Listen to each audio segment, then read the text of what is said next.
Alhamdulillahi Rabbil Alameen wassalatu wassalamu ala ashrafil anbiya'i wal mursaleen nabiyyina Muhammadi wa ala alihi wa sahbihi ajma'in.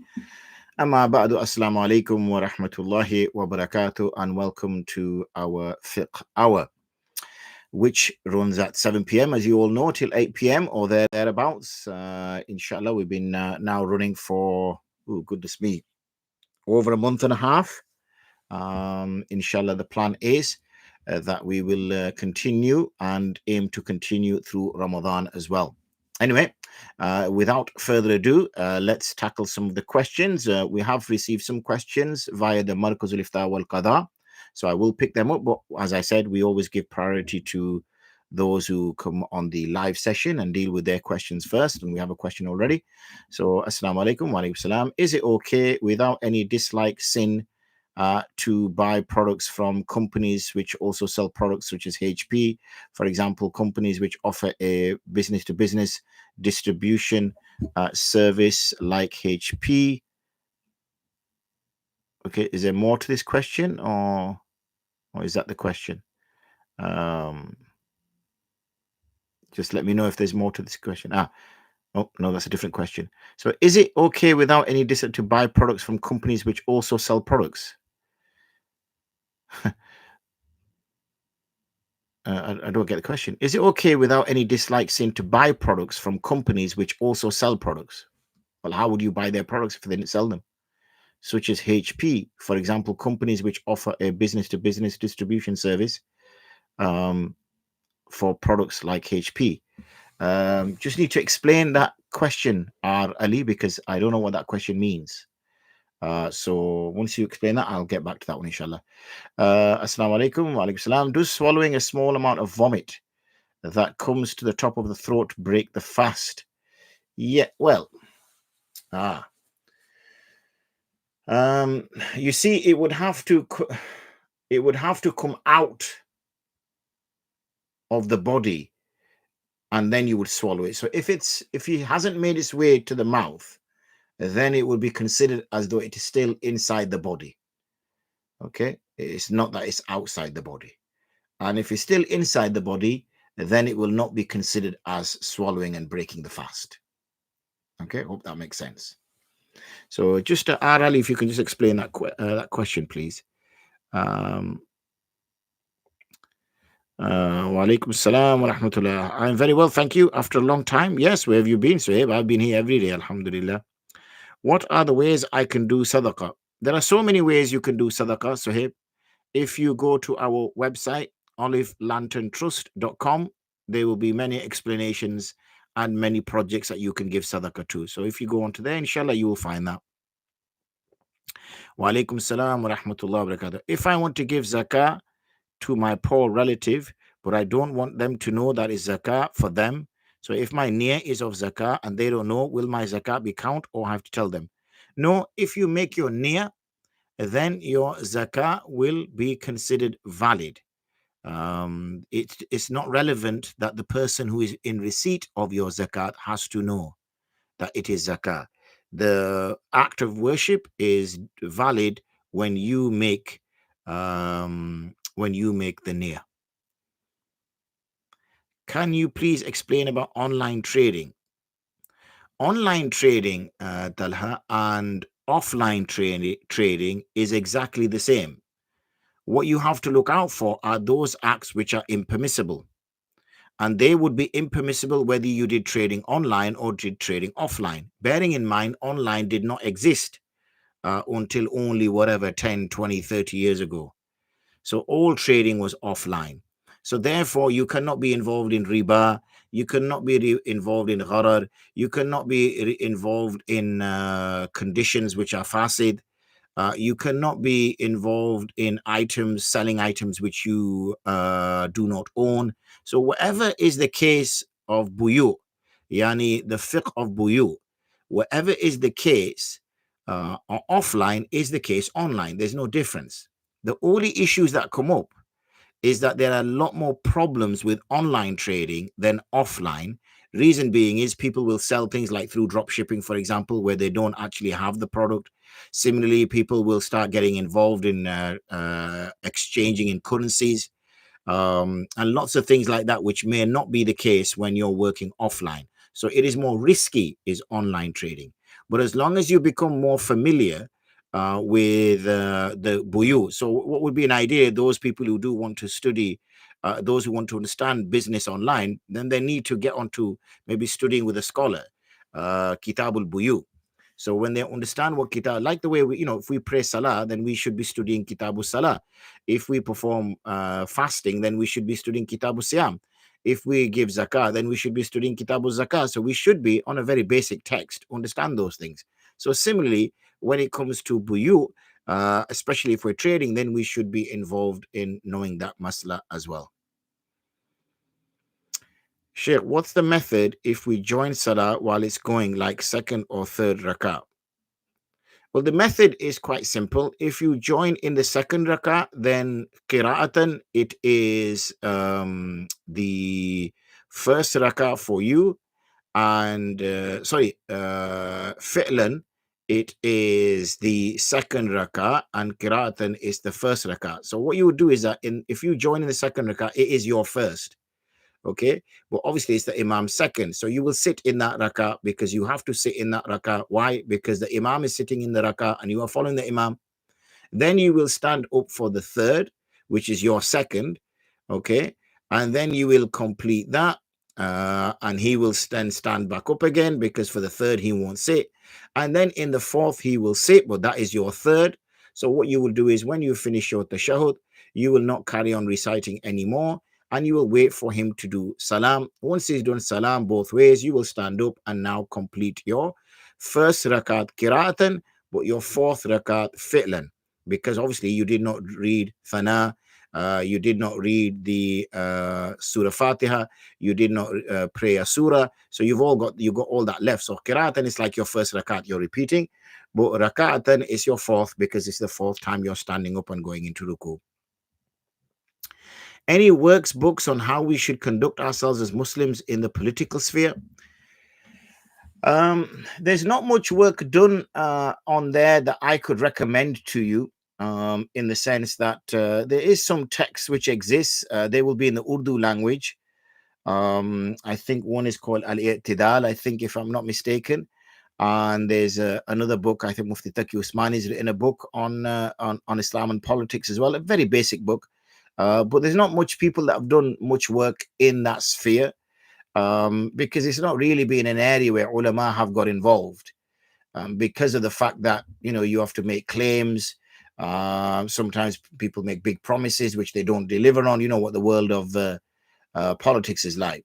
So there's not been that much work that's written in that kind of area. So it is an area that needs to be explored, especially if we're going to give a advice and a position of how Muslims should operate. But because the world runs on laws and systems which aren't Islamic as such, not necessarily un-Islamic. In quite a lot of cases, yeah, it's un-Islamic, but in some cases it's neither. It's very difficult to operate within a system which is not Islamic and then try to apply Islamic principles. So one can only work to the best of their ability in those environments.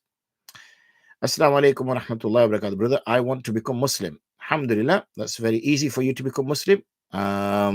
It's just taking the Shahada. Once you take the Shahada, you will become a Muslim. But what I would suggest you do, Aman, is try to find ulama that are in your locality so they can explain to you, they can tell you what the deen is about. Watch some of the videos, learn more about the deen. I'm assuming you've studied some part of the deen because you're quite fluent in Arabic terminology. Aman also sounds like an Arabic name, so I don't know, are you from an Islamic background already? Or do you come from a family that is a Muslim, or what? Because I said you seem to already have some kind of understanding of Islam and its basic sort of principles.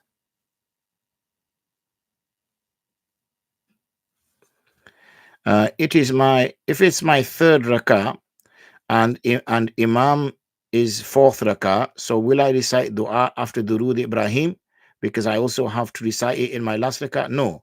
As I explained to him, which you weren't listening, obviously, is I said, after you have recited your durud, the ashhadu Allah, not even the durud, just up to ashhadu Allah tashahud, and then you will wait. And because you haven't completed your salah yet, so you cannot go past the shahud. You will wait until the imam finishes. When the imam finishes, because he's going to finish it, is his fourth rakat, but your third. When he finishes and he says the second salam, then you will stand up, and now qira'atan is your first rakat.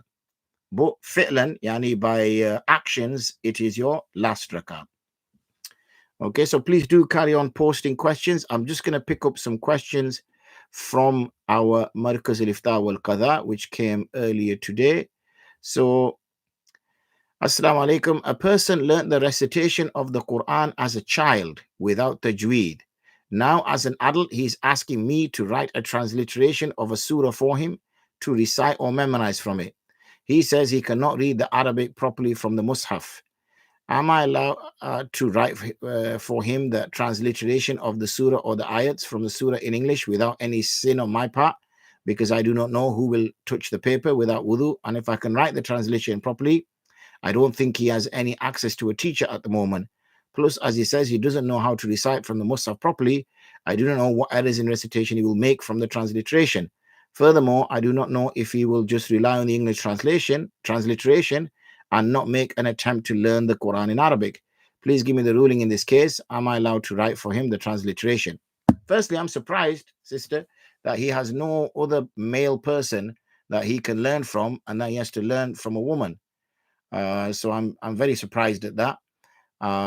So now, unless you are very good at your tajweed, and this is a generalization, what we find obviously is that female students tend to learn from female teachers, and because female teachers aren't exposed to Qur'an, yani specialist in recitation of the Quran, the tajweed sometimes is not to the same sort of level as the chaps get access to with the teachers.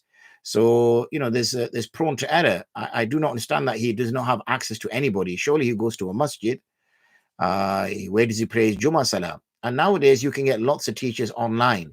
So the first thing he needs to do is engage with the teacher online. Assalamu alaikum. A person is asking about the recitation of Surah Al-Kahf on Fridays. I read that it is recommended to recite the first 10 and the last 10 ayahs of Surah Al-Kahf. Is it recommended actually in a hadith? A sunnah to perform is mustab. Yes, it is in a hadith. And inshallah, I will try to share that with you.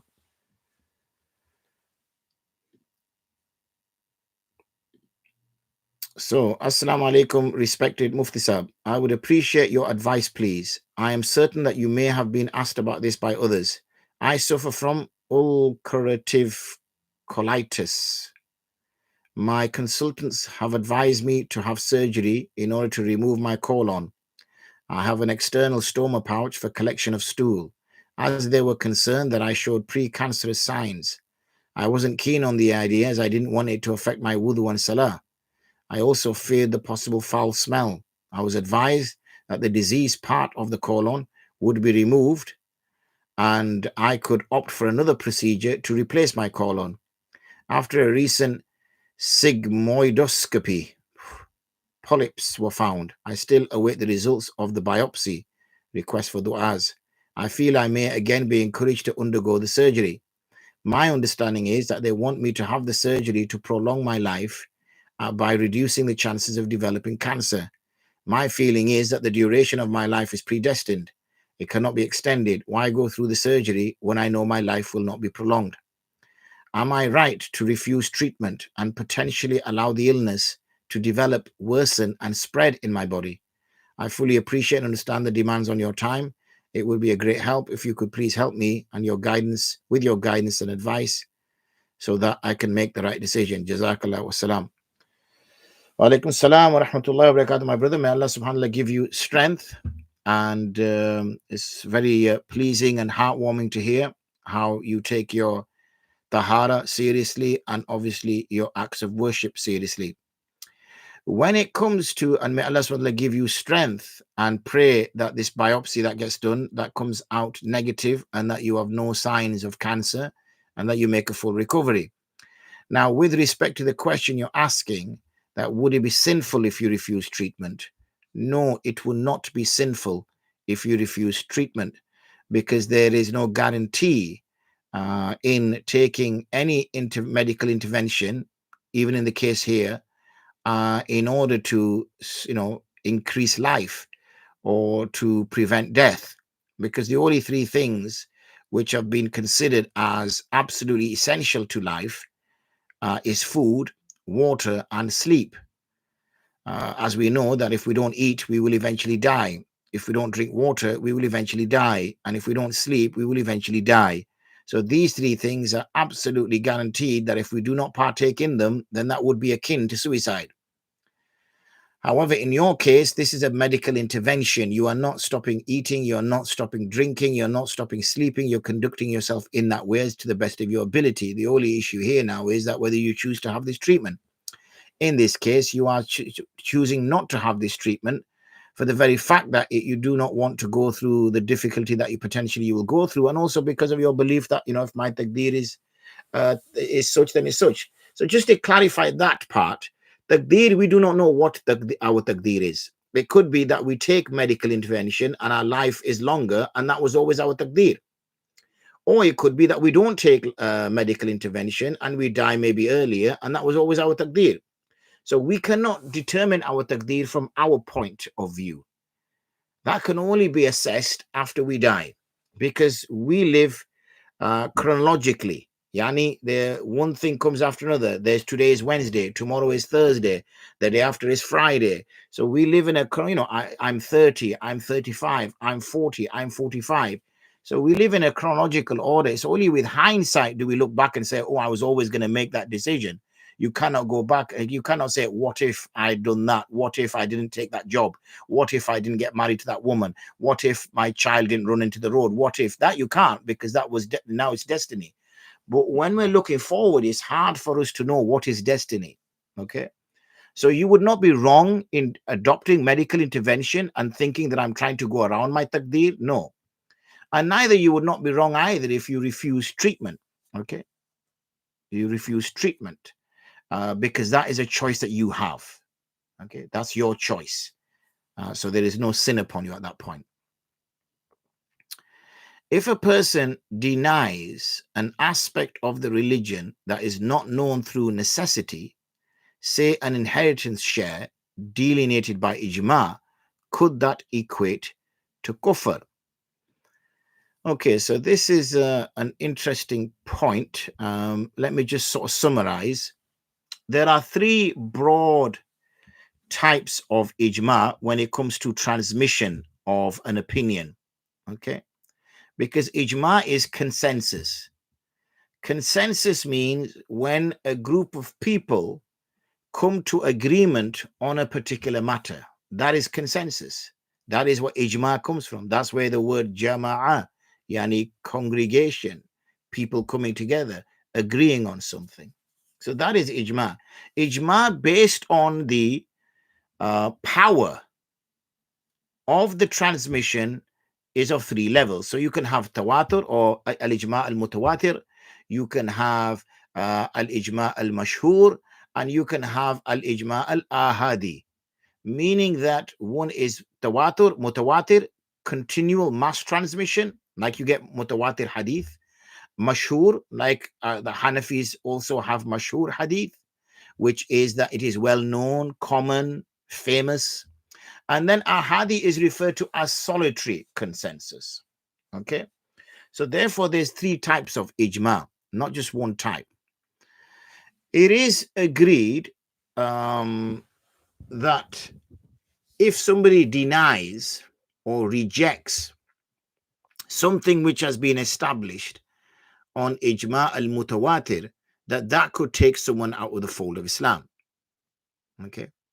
However, if it has been established by ijma al-mashhur, then obviously this will not be, or al-ijma al-ahadi, then this will not be as though this person has come out of the fold of Islam, but rather that this person is a fasik, okay, and he would have to make tawbah. So this is the case with anything, any scripture, which is tawatur, carries the hukam. If someone denies it, it potentially takes him out of the fold of Islam. But anything which is less than that, mashhur, ahadi, because remember the other madhahib don't have mashhur, they just have tawatur and ahadi. In that case, they will consider that to be something which makes a person a fasik, but not necessarily a kafir. Okay.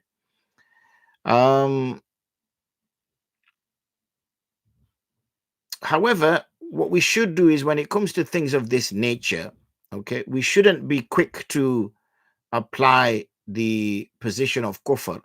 Rather, what we should try to do is find, even if it be a vague way of trying to prove that he's still a believer, is to try to keep people within the fold of Islam rather than exclude them from the fold of Islam. It's only if that person is preaching and he's promoting his position and his position is problematic that the ulama may call out that particular point and say that this is words of kufr. Again, they would not associate kufr to the individual, but just sort of say that these are words of kufr.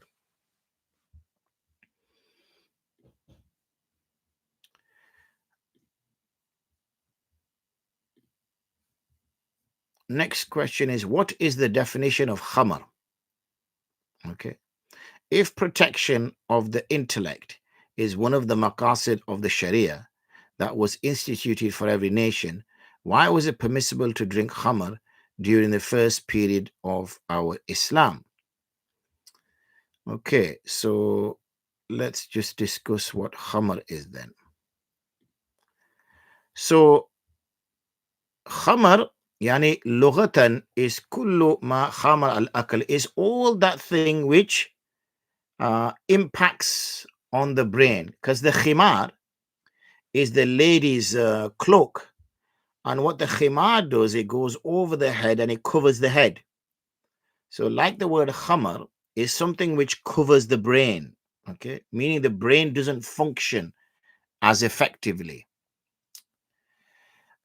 So from a Shari perspective, that was its linguistic meaning. Okay, that was just its dictionary meaning, linguistic meaning. When we explore it from the Shari meaning, then it is kullama askara.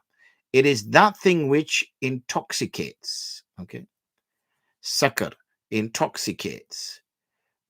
Irrespective of which fruit it's from, whether it's grape, dates, whatever, whether it's been fermented, bubbled and cooked basically or not.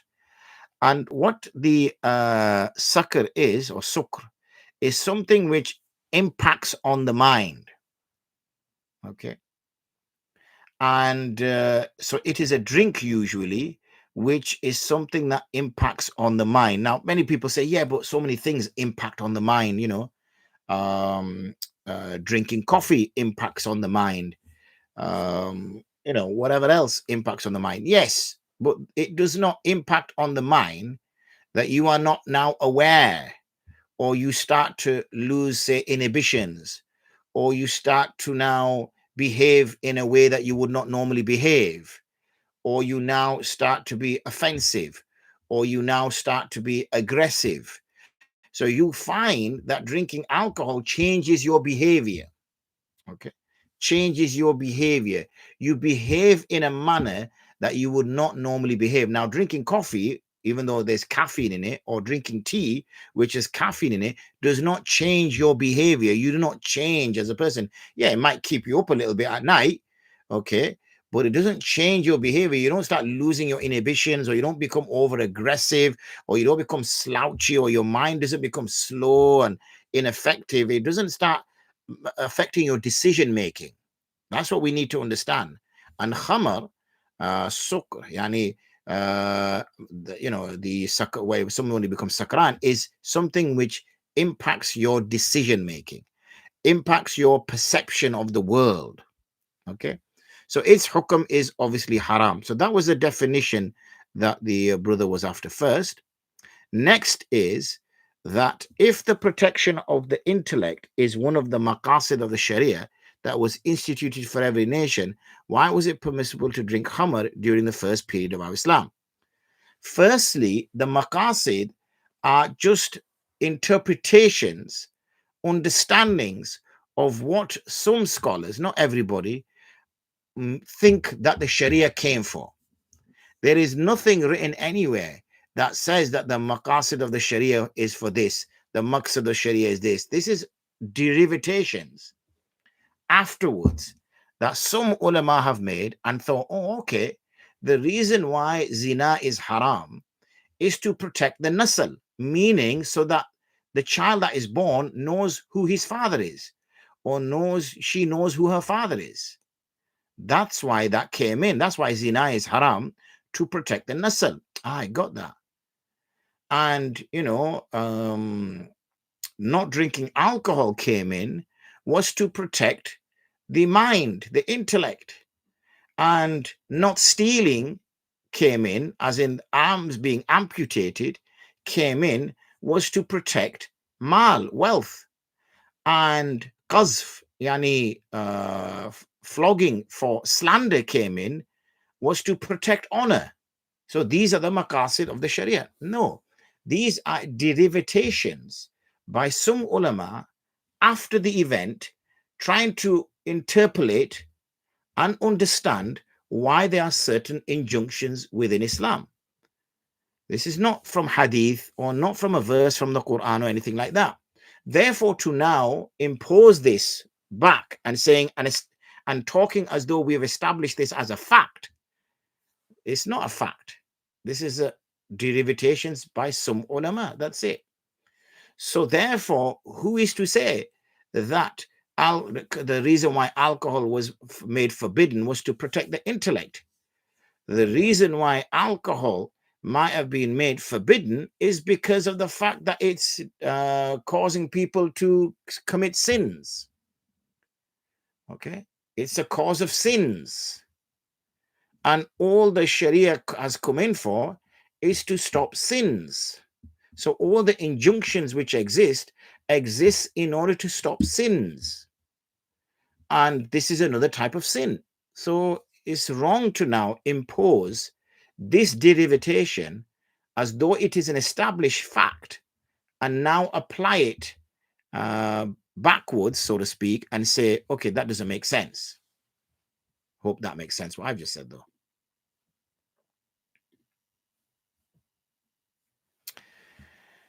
Assalamu alaikum. I was reading kazah in haram times, but I did not know that it is haram. That was haram time to pray. Do I need to redo the kazahs or will they be accepted? Also, when is the haram times to pray salah? The haram times to pray salah are particularly at the key moments of the sun. What I mean by the key moments of the sun are sunrise, noon, and sunset. And one of the reasons is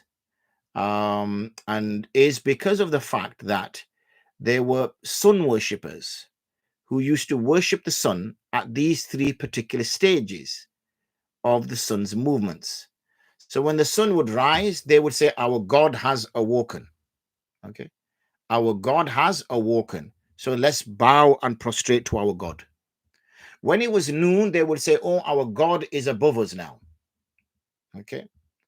Remember, the closer you are to the equator, the more directly the sun will be above your head at noon. The further you are latitude, then you will find that the sun moves like on an arc. So, and similarly, when it was sunset, they would say, our God is now going. He's going to sleep or he's going away. So let's now bow back to him. Now, if the Muslims pray at the same time, then obviously this is haram because there's a tashabbuh in there, as though it is assimilating the acts of sun worshippers. And in our worship, we cannot assimilate with anybody. This is why there's nothing wrong in us engaging in practices which are social practices with people of other or no faith. But when it comes to religious matters, we cannot imitate people at all because of the very fact that Islam is a religion in and of itself. And therefore, we have to avoid that. The TikTok thing is doing the same thing again, mashallah, where it just disappears. The videos just disappear. I don't know where they go. None of them get uploaded. Ajib. Anyway, back to this. So those are the haram times. What those are, Akmal, for you, I do not know, because I do not know where you physically are. But I would suggest this to you, Akmal, is that if you download the Wifaq al-Ulama app, okay, WIFAQULULAMA, it's on both Android and Apple, and then you can go to the settings and automatically it can find by the GPS on your phone, it can find where you are and it will work your times out for you. So you will know when the start time, when the end time of Fajr is, which will mean you will avoid praying at sunrise. And also it will tell you when Zawal is. Zawal means movement. Okay, Zala Yazulu, movement, which happens when it's moved past the sunrise, noon rather, and it will also give you sunset times, as in, sorry, not sunset times, Maghrib times. So you will know the sunset takes place before Maghrib. Message retracted. Excellent. Wa alaikum salam wa rahmatullahi wa barakatuh, Hamza. You mentioned noon, sunset, and sunrise. How does this translate to the real world time? Example, 15 minutes before. Well, there are 360 degrees, okay, in 24 hours. So you can do the maths there to work out how much each degree is worth. So I think it's about 3 minutes or something per degree. I can work it out for you. So 24 times 60 equals 1440.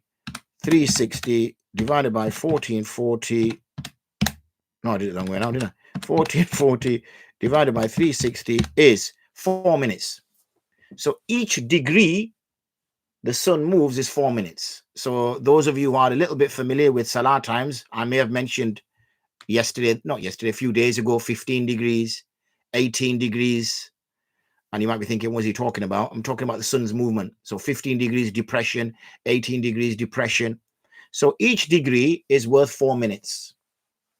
So when it comes to the sunrise, then you should be looking at least 3 to 4 degrees. Okay, at least 3 to 4 degrees. So if it's 3 degrees, it's 12 minutes. If it's 4 degrees, it's 16 minutes. So you're looking at anything between 12 to 16 minutes to know that the sun has gone through 3 to 4 degrees. Similarly, to go from noon to Zawal, about 3 to 4 degrees. So again, about 12 to 16 minutes. It can vary in winter compared to summer, but that should suffice. Even around 10 minutes sometimes is enough. Similarly, so what you would do is Fajr end time, you would wait at least 10 minutes. Zawal time, you would not pray 10 minutes before Zawal. Maghrib time, you will not pray 10 minutes before Maghrib time. So they're the times to avoid. 10 minutes after Fajr end time, 10 minutes after sunrise, or 10 minutes around sunrise, because it will be a couple of minutes before, a couple of minutes after. So around sunrise, you would do about 3-4 minutes before, 10 minutes after. Zawal, 10 minutes before. Maghrib, 10 minutes before. So avoid that. Or up to 15 minutes, depending how cautious you want to be. Okay. So nothing at the moment on Insta. I think somebody's beeping their horn.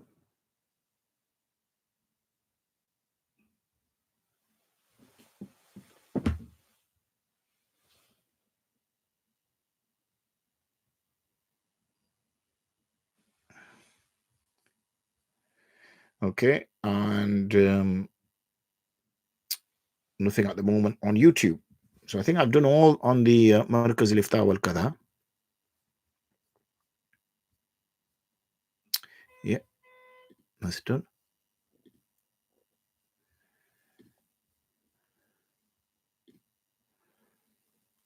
Yeah, that's done. Brilliant.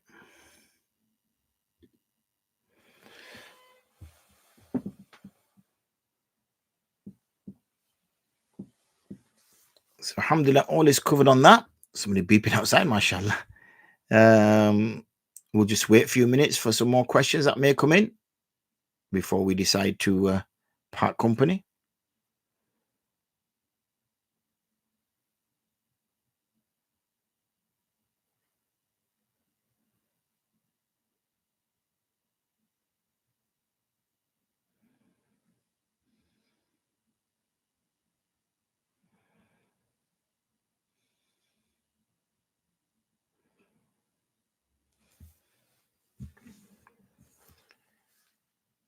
You're quite right. I didn't. I don't think you answered my first question on whether I need to redo my kazahs for praying in haram times. Absolutely correct. I didn't answer that. So if it comes to the fact that those salahs have already been prayed, then and you are sure that they were prayed during the haram time, there is some ikhtilaf with regards to the asr of the day. But other than that, you would be far better off repeating them. So if you're sure that you have prayed in a time where it is haram to pray, then you're best repeating them.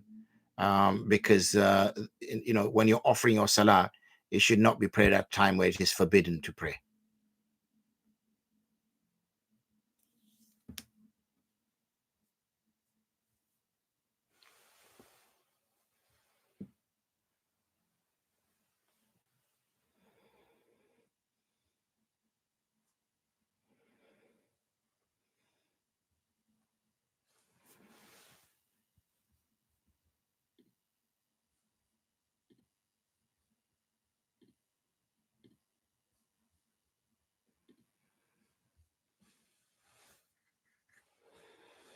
So if you have any more questions, please do put them forward, inshallah, so we can answer them.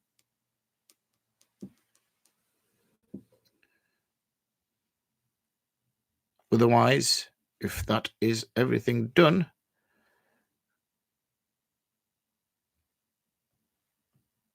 hold on. If after having taken suppressants for the onset of haid, a woman sees blood after a proper tuhur, should pray or stop? She should stop, because if a proper tuhur has gone past, then this is her haid, irrespective of whether she's taken suppressants or not. That is to a certain extent irrelevant. She will consider that to be haid and act accordingly. Hence the reason why I don't necessarily encourage sisters to take suppressants, for that very reason. Can a woman in haid still enter into ihram? Yes, she can. I say that hesitantly because as soon as I was saying a little bit of doubt came into my mind. Yes, she can, because she can perform all the acts of a muhrim except making tawaf around the Kaaba. And the reason why she can't make tawaf around the Kaaba is because of the masjid, because it's a masjid. So she can't go into the masjid. Enter Mecca? Yeah, why would she not allowed to enter Mecca? It's the masjid which is the issue, because a woman who is in hayd is forbidden from entering into the masjid. But the sa'i, the masa, where sa'i takes place, according to the preferred opinion, is that is not the masjid where the sa'i takes place. Okay, the masjid. Now I appreciate the masjid has grown and it has swallowed up everywhere around that area now. But we would still consider the sa'i area, the masa, where the person makes the tawaf of Safa and Marwa, to not be part of the masjid. So the only issue that she has is the tawaf part. She cannot do tawaf because she's not in a state of purity. Performing tawaf is a requirement to be in a state of purity. That's where her issue will come up. Assalamu alaikum wa alaikum salam. Mufti Saab, is trading of Bitcoin halal or haram? Oof, what a question, Muhammad Absar. So I should have just gone off air, shouldn't I? Really shouldn't have sort of hung about. When it comes to Bitcoin, I have written on this. I have a fatwa on this. Well, maybe not fatwa, but an exploratory conversation I had, shall we say. The issue that you have with Bitcoin is that it's not really a currency. Okay, that's the issue. Because a currency by definition is managed and governed and is authorized by a central body. And the Bitcoin or cryptocurrency has been established in order to eradicate that whole concept of having a central body that governs it and manages it. So it is open to too much speculatively transactions. It can go up and down like a yo-yo.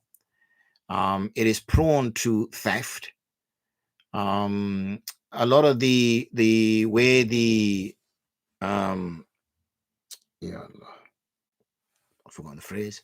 The way the blockchain grows is also open to some elements of chance. So therefore, as a concept, it is something that we shouldn't really be getting involved in. Now, if a state or a government issues a cryptocurrency, then because it's a state or government, in that way, it's now being centralized and governed. So it will overcome some of those issues. If a person had Bitcoins, then you would consider them to be not a currency, but you could consider it as an item of yani mal. You know, for example, like art, okay, you know, paintings, statues, NFTs now, things like that. So can you own a Bitcoin for that purpose? That's different. Okay. So yes, there is feasibility of owning a Bitcoin, okay, as an item of mal in which you're making a purchase of something in exchange for real money. Okay, so you're spending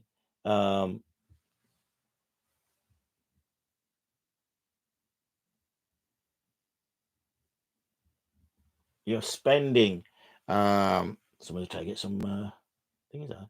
You're spending money in order to buy Bitcoin. So you're giving money in exchange of Bitcoin. So is it something that can be considered as a mal in that sense? So this does redefine the concept of mal, because mal is supposed to be something that's tangible, something that you can kind of hold.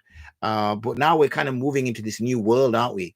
As to what is mal. So even things like intellectual property should not really be mal. Software should not really be mal. But if in order to live in this contemporary world, we wouldn't really work. You know, patents. What's a patent? What's a trademark? So we have to now start taking a different view towards what mal is. Okay. So what we will consider mal to be now are these intangible things, and Bitcoin could play a part. So one is the science and behind the mechanism of cryptocurrency, which is problematic, which is something that we avoid. Okay. But then there's this other concept of treating Bitcoin as an item, as a mal, as a thing of purchase and a thing of sale. Okay. So in that way, there is some scope in purchasing. However, what's happened, unfortunately, is because people want to get on the back of Bitcoin, then people are coming up with all sorts of rubbish, which don't even exist. Cryptocurrency that doesn't even exist. And one of the very famous ones, if you recall, was OneCoin. And I looked into OneCoin, but because everybody thinks, oh, OneCoin or something else is the next Bitcoin, I'm going to become a millionaire. Oh yeah, quickly, let's buy. And you're actually not buying anything. Okay, you're not buying anything. It doesn't exist. So you get duped into it, you get tricked into it. And that's the thing with the cryptocurrency, because it's not tangible. It doesn't exist. It exists in your e-wallet. It's all kind of in that world, and that's the problematic. That's the issue that we have. That's the issue that we face. People say, yeah, I know, but banks work like that nowadays. Like you can have like the Monzo, Starling, whatever, that doesn't have branches. Yeah, but if I go to an ATM and I put my card in the machine and I take out some money, money will come out. Obviously, I've got to make sure I've got money in the account, but money will come out.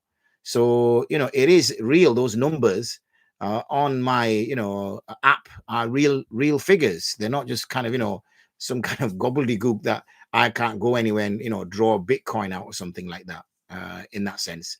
And obviously it's protected. The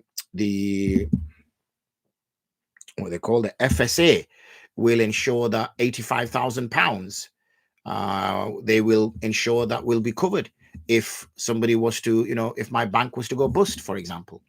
You don't get that kind of protection. So I'm trying to draw that distinction between engaging in cryptocurrency and an existing real cryptocurrency which exists, in which you can buy and sell it.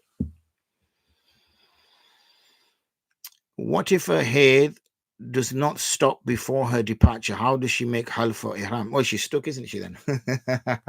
She has to ensure that she doesn't leave until her tahur comes on, her purity state comes on. Maybe organize and plan the trip a little bit better, I guess.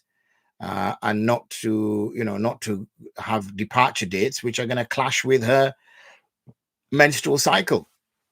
We can book these well in advance. It's not as though we could only go on certain days. Umrah, for example, you can go any time of the year. So there's no real, and the only time is obviously Hajj.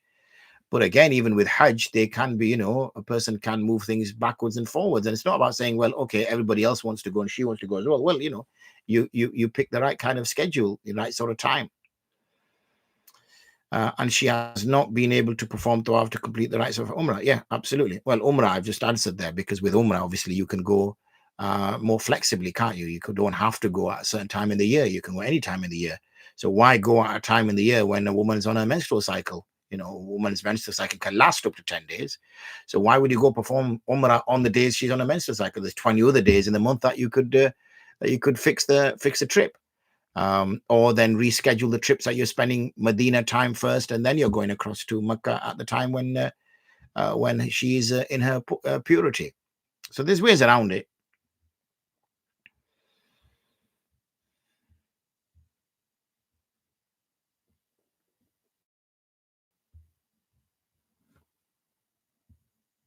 Still got about 5 minutes or so, people. So if you do have some lastminute.com questions, please do put them up. At least my wife won't joke with me and have a laugh with me, saying that that FiqHour didn't last an hour. Alhamdulillah, you did the job today, mashallah.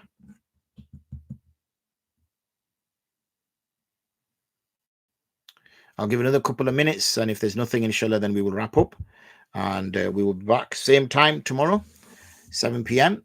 Till 8 p.m. on TikTok, on Facebook, YouTube, and on Instagram. As I always say at this sort of time, please do share the videos with others. One is so that they can benefit from them, and secondly, so that they can join the handle, follow one of the platforms, so that they will be given a reminder to be able to get some reminders for future programs that come on, inshallah. But surely there has to be avenue to get her. But surely there has to be avenue to get her out of a situation if she needs to return with her company. Well, I'll get back to you with something, inshallah, maybe tomorrow. And return to her commitments at home. Well, it's about planning, isn't it, Maulana? It's about planning to make sure that you plan things effectively. It's not about trying to break the laws, but we will get back to you. Jazakallah Mufti Saab. I have one more question. I'm writing it. Yep, fire away, inshallah. You've got a few minutes, so I will be patient and wait for your question to come.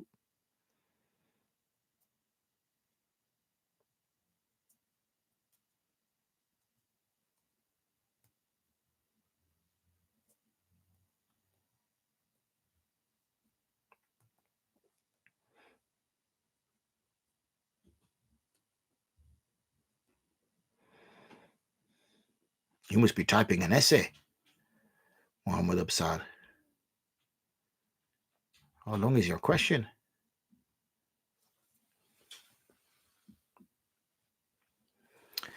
There is no such thing really as an irregular haid. Okay, it's very few people have an irregular haid. Usually, it's women who aren't following their haid properly. That's what you tend to find. It's very rare that a woman has such an. None of the TikTok videos have gone up. You know that. I don't know where they're going. I don't know where they're disappearing to, because it's recording it. But then where does it go? That's a question for you guys. So I'm pressing record. It records it. It finishes the 10 minutes. Then it just disappears. But what you normally should do is just sort of say, post, and then it disappears in the top left-hand corner. Chalo.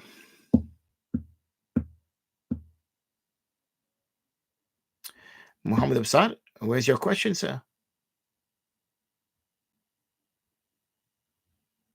If not, it's not a problem. Oh, here it is.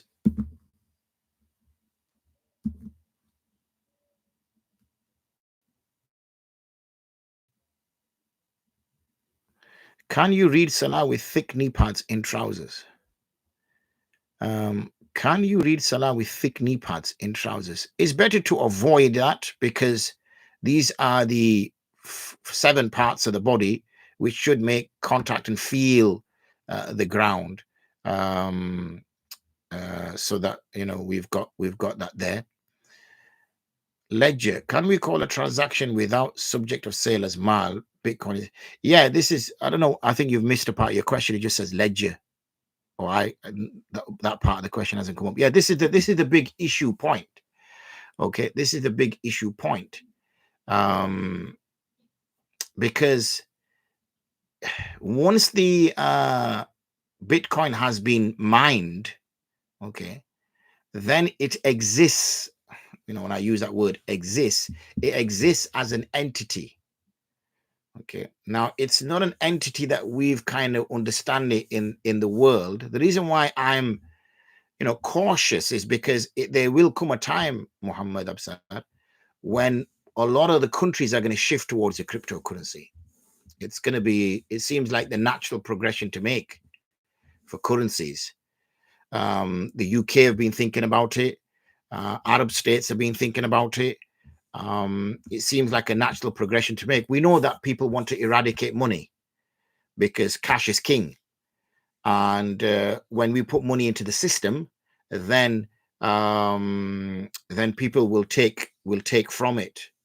Okay, people will take from it. So that's why it will always exist in the system. So that's why we say cash is king, but there will be a movement towards it.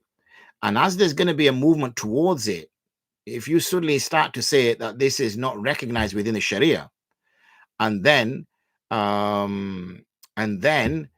6 months later, every country has now got cryptocurrency. Okay, what do you say now? Do you now say, oh, well, now it's okay. Now we're going to consider it as a mal. Okay. There is a subject of sale, Muhammad. The subject of sale is the Bitcoin that is being held in the e-wallet. That is the subject of sale. That is the entity. That is the thing. Okay. That is the shay. And you're transacting with that shay. As I said, you got to park up the bit where the whole cryptocurrency science, that 100%, there's no grounds for that. But now that you've mined and you have the cryptocurrency, because I think right now, I think all the Bitcoin that can be possibly mined has been mined because there's a finite amount of it. No more is going to be mined. So it exists now. Now, for example, you're transacting with that. Okay. You are transacting with that. That is the shape. That is the thing that you're purchasing for your pound coin, sterling, or your dollars, or your rupees, or whatever it is. So therefore, yes, it is not the definition of mal as we would like to see it being called, especially the Hanafi, because it's an abstract entity, and we don't recognize abstract entities at all in the Hanafi school, especially. Therefore, things like trademarks, like what is a trademark? Okay, it's not the trademark, it's the right of the use of the trademark that is the shay. Similarly, what is, like, the use of my face.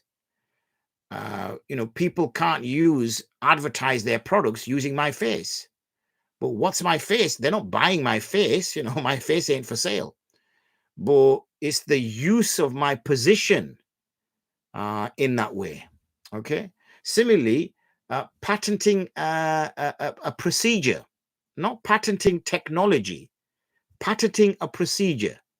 Right now, when you patent a procedure, now that's nothing. What is that? That's not tangible. What is the thing? What are you buying? Okay, you're not buying anything. What have you just patented?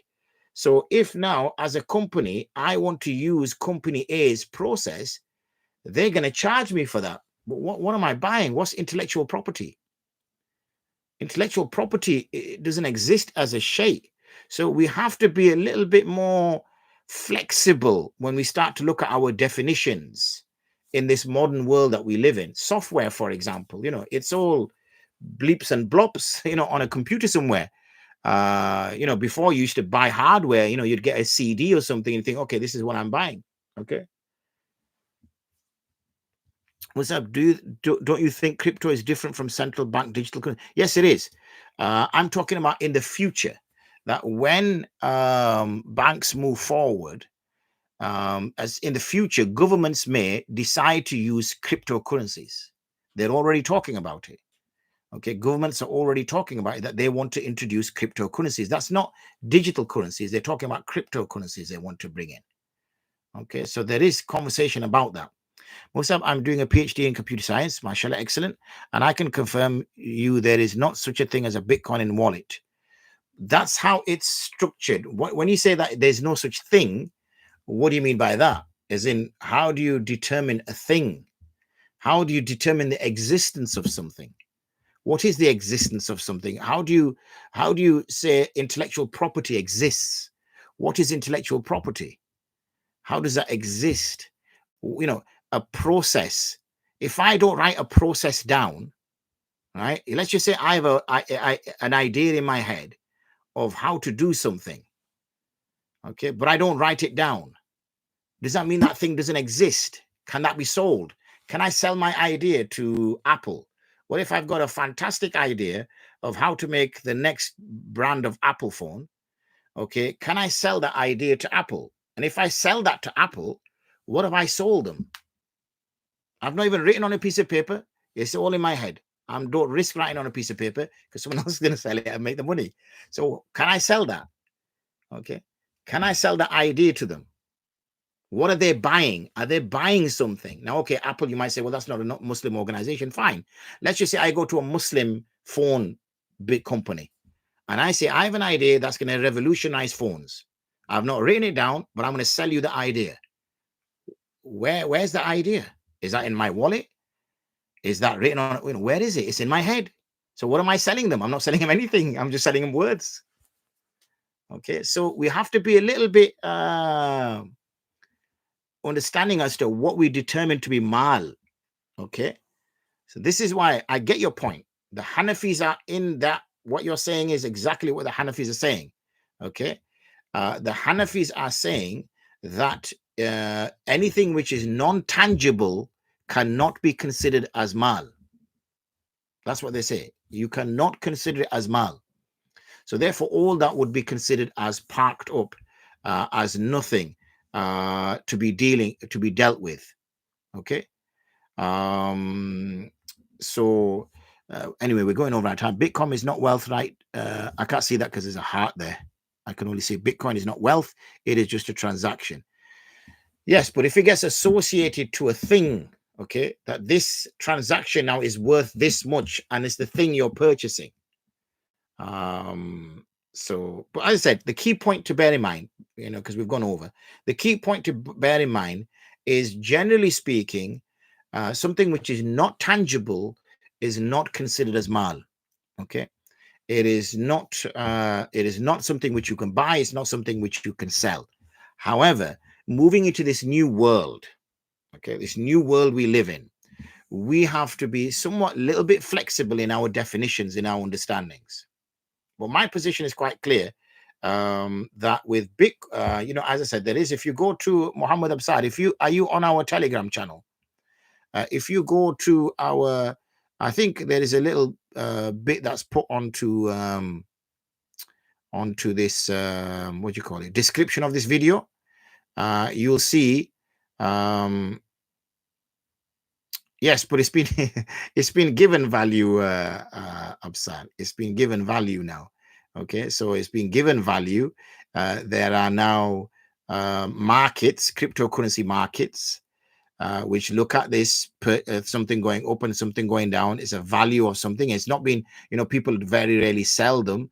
Okay, they keep them, but there are people who have sold them. So there is a purchase and a sale taking place. And remember, in reality, buyu comes right down to, and the definition of mal comes down to what the people consider to be of value. If you strip away everything, it is considered to be something that is considered to be value. So even though we will consider pig and alcohol to be impermissible, but it will not make the bay batil. Why? Because it is mal according to the kuffar.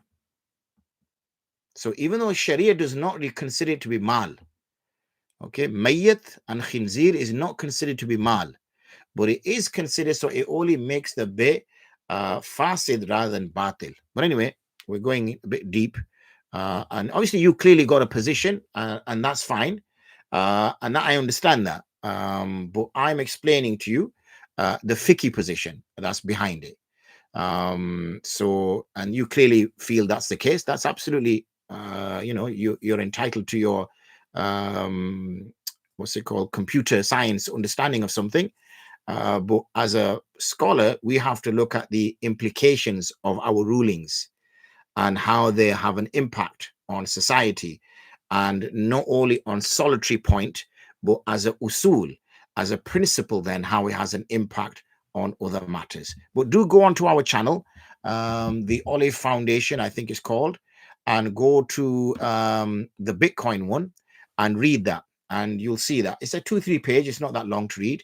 I'm sure it's on. Wait, let me just find that for you. I think you guys are just making up for yesterday, because you gave me early chutti yesterday. So you're thinking, okay, Ustad, you got home a bit early yesterday. Let's let's keep him here.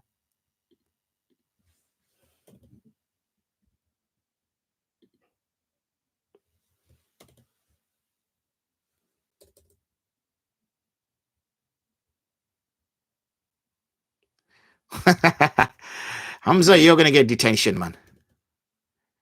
You got detention. Okay. So if you go to this, if you go to this, Muhammad Absar, are you still there, Muhammad Absar? If you go to this, join this group, and then search Bitcoin. Okay, search Bitcoin and read that paper, inshallah. But you're already on the group. Alhamdulillah. Excellent. Anyway, you need to give me chutti now. It's like I've gone 10 minutes over. And where do I go claim overtime from? Right, I'm going to claim overtime from Hamza Yunus, inshallah. Anyway, on that note, I don't understand why the thing isn't working.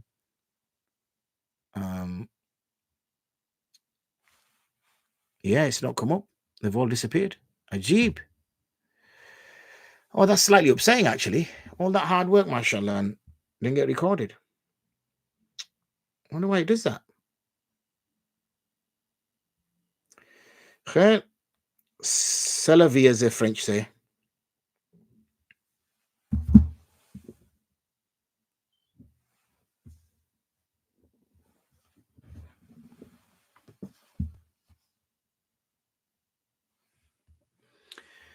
$14th.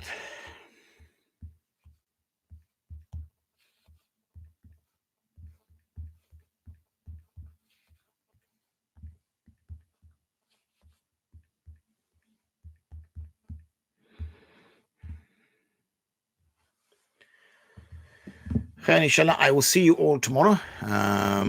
Inshallah. Same time, people. As I say, share the links and do join that group. and you'll find lots of useful stuff in there, inshallah. Assalamu alaikum wa rahmatullahi wa barakatuh.